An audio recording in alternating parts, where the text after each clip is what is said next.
Oi pessoal, tudo bem?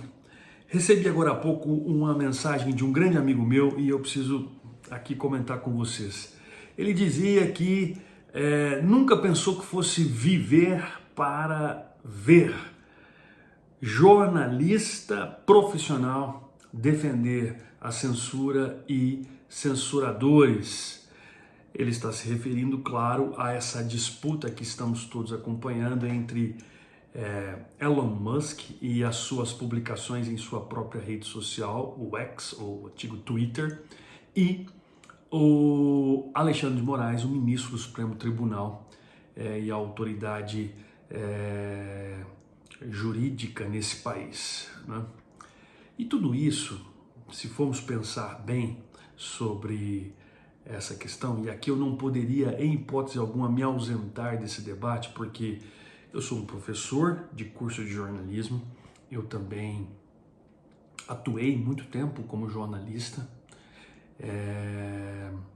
sou um entusiasta do jornalismo e acredito muito no potencial que o jornalismo tem para transformar as realidades. Então não poderia deixar de expressar aqui a minha opinião sobre isso.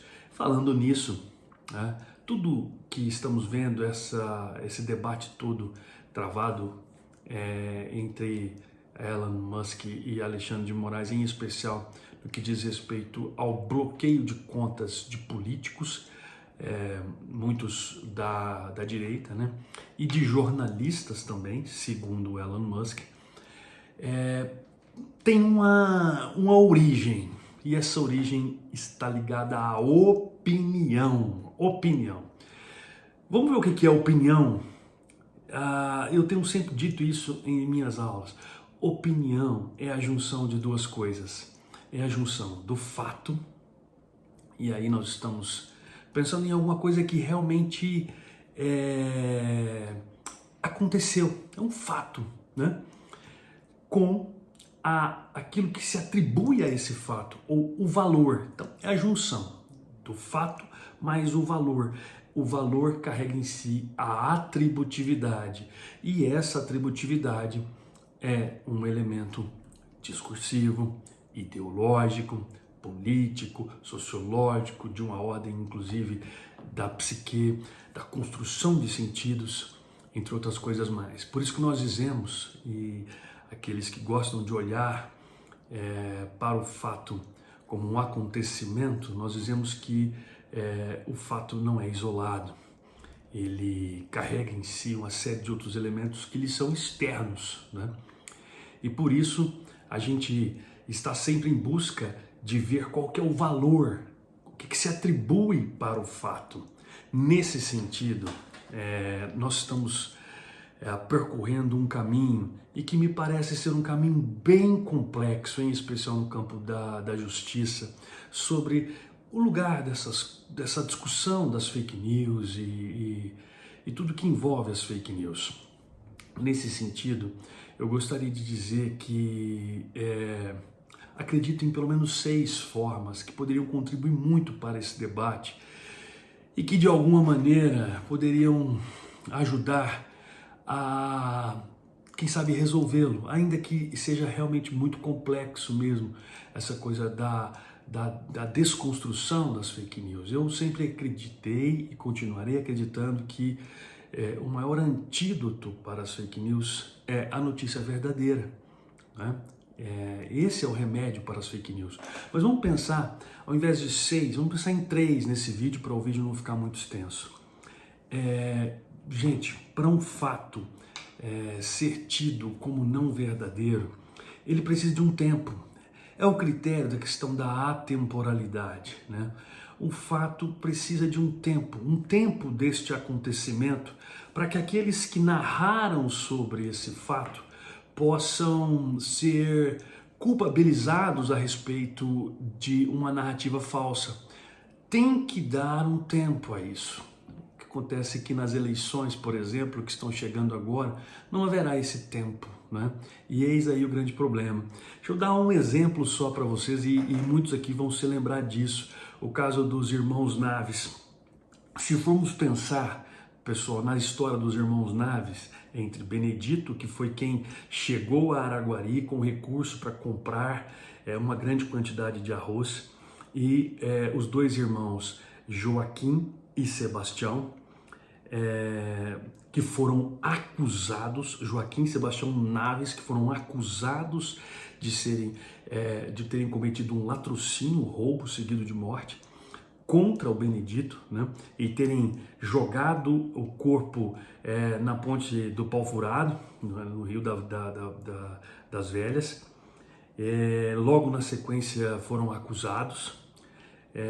Como não havia provas, não havia dinheiro, não havia provas materiais e não havia o corpo, foram inocentados, mas depois os desembargadores do Estado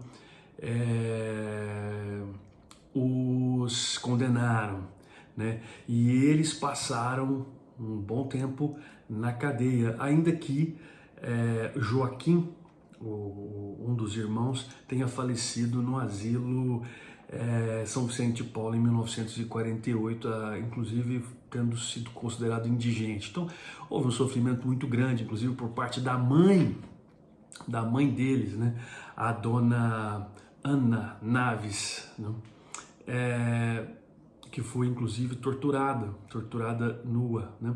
Então essa situação toda que envolveu os irmãos Naves, depois a história termina, para quem não conhece, né, vale a pena dizer, a história termina com Benedito sendo encontrado vivo, é um morto-vivo, né? E aí tudo foi desmentido tempos depois, né? Então veja a situação, né?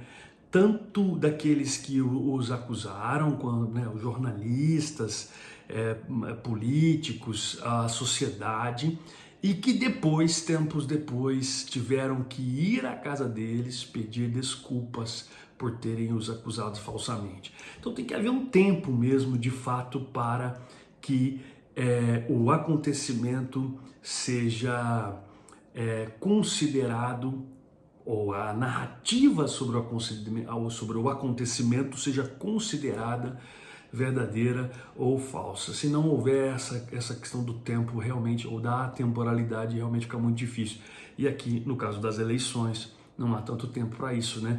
É possível ganhar uma eleição, né, como Donald Trump ganhou contra Hillary Clinton em 2018, considerando uma narrativa falsa sobre, por exemplo, o caso de um assassinato cometido por muçulmanos na Flórida, né? Então, assim, e isso pode mudar, claro, o resultado de uma eleição. Então, esse é a primeira situação, a questão do tempo que tem que se dar para o acontecimento, para que se narre sobre o acontecimento e aquilo seja falso ou considerado falso ou verdadeiro. Mas tem uma segunda situação. O acontecimento, ele precisa atender a um grau de informatividade. Quanto maior for o grau de informatividade, maior for o grau de detalhes a respeito do fato, menor é o grau de previsibilidade. Mas aqui nós temos uma situação. Aqueles que veneram a polarização, e aí, gente, nós vamos falar aqui de pessoas que lidam com esquerda, com a direita, com republicanos, democratas, liberal, conservador, libertário, tradicionalista, enfim, eles vivem da polarização. A polarização auxilia a que os discursos de quem defende a esquerda ou a direita possam ajudar no apagamento daquilo que é o não fazer. Quer dizer, se não fazem, por um lado, aquilo que seria obrigação deles, por outro, quando polarizam os discursos, dizendo que eles, outros, também não fizeram, eles estão encobertando, claro, as suas próprias falhas e as suas próprias lacunas. Então, o acontecimento precisa desse grau de informatividade, né? E esse grau de informatividade, ele só é alcançado quando não há a polarização. Quando a polarização é evitada, quando a polarização é desconstruída em nome de algum elemento a mais que seja importante para a descrição do fato. Em terceiro, eu disse 6, vou falar 3 agora porque o vídeo já está ficando bem grande. E em terceiro lugar, nós temos que garantir a permissão para que o acontecimento tenha visões distintas de interpretação. E aqui eu vou dizer a vocês, essas visões distintas de interpretação, não há problema em que elas existam, ainda que o fato tenha acontecido nesse momento, desde que haja transparência, respeito, clareza, ética e a pluralidade na cobertura deste fato. Então, quando há essa permissão para diferentes interpretações, nós estamos aí cultivando a heterogeneidade, a pluralidade, aquilo que é realmente importante no campo do jornalismo, tá? E nós temos um outro detalhe muito interessante nesse ponto, né? Aqui é permitido, por exemplo, a aforização, que é um elemento muito interessante porque dá ênfase a determinado elemento e não a outro, né? É possível, por exemplo, terem realizado uma interpretação do ponto de vista dos desembargadores, que não apenas acusaram, mas condenaram os irmãos Naves, como era possível também ter utilizado uma interpretação a partir dos amigos dos irmãos Naves que os defendiam. Aí vai depender do grau de interpretação, de condução do argumento para garantir isso, e isso tem que ser garantido. E esse elemento, ao não ser garantido, ele prejudica sim a cobertura jornalística e em especial a pluralidade disso. Então, já que o antídoto da notícia falsa é a notícia verdadeira, que possamos dar abertura para a construção de não apenas de um projeto de lei, que para mim nem era necessário, porque a partir do momento que você consegue perceber que não há transparência, não há verdade, não há ética, de que já passou o tempo do fato e continuam mentindo a respeito do próprio fato, e de que não houve a permissão para a interpretação diversa, nós temos já no mecanismo da própria lei, como elementos que foram amplamente discutidos na Constituição de 88, calúnia e difamação, para que essas pessoas possam responder por isso. Depois, no próximo vídeo, eu vou gravar os outros 3 elementos que eu considero que sejam importantes nessa discussão, para que a gente possa desenvolver um pouco mais da reflexão sobre esse assunto. Um abraço.